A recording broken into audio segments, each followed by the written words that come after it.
crew of mostly young followers became the elite core of Scientology, the C organization. Do you ever think that you might be quite mad? Oh, yes. The one man in the world who never believes he's mad is a madman.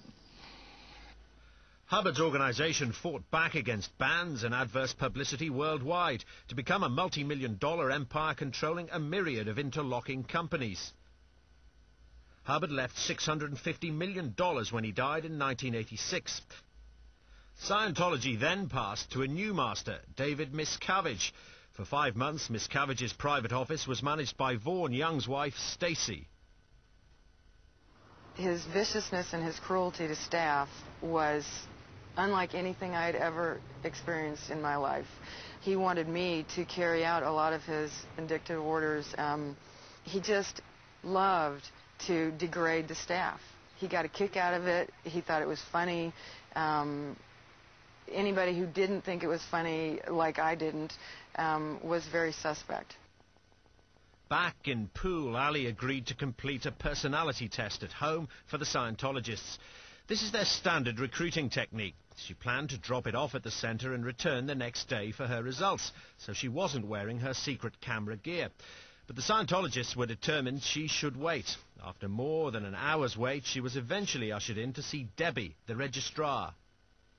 When I was in Debbie's office the first night, I spoke about a relationship breakup, and she really dug into that. She made me actually feel really bad about that, although I'm completely over it. She then went through the personality test. She showed me all these things that were wrong with me, that I had bad communication skills, that I had negative attitude, things that really I don't have in real life, that she made out that I had.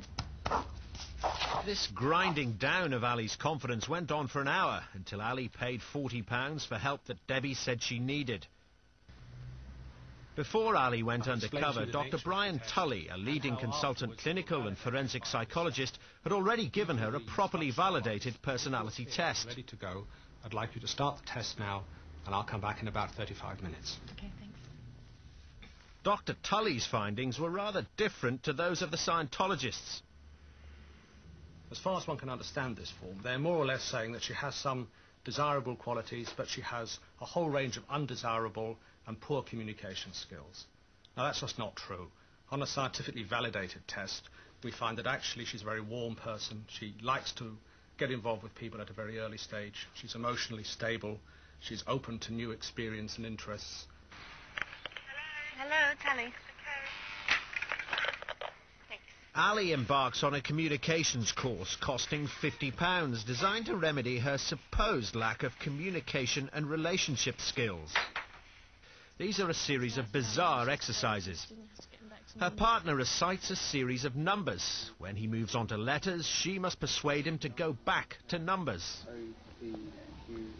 Oh, can you go back to the numbers again? I was just getting interested in those. And then the numbers were really interesting. Thanks, yeah. In another corner of the room, a man is learning how to control an ashtray by telling it to stand up and sit down. Now Ali's partner pretends to be a child who has wet his pants. I peed myself.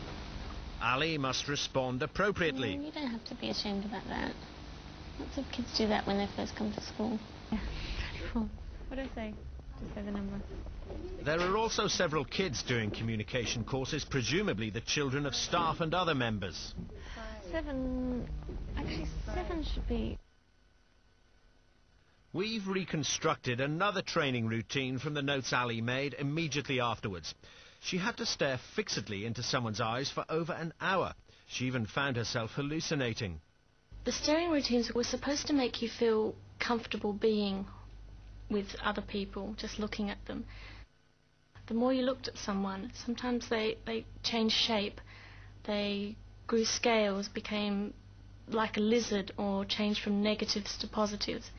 It was a really strange experience. Fencing contractor Gary Fry gave the Scientologists £21,000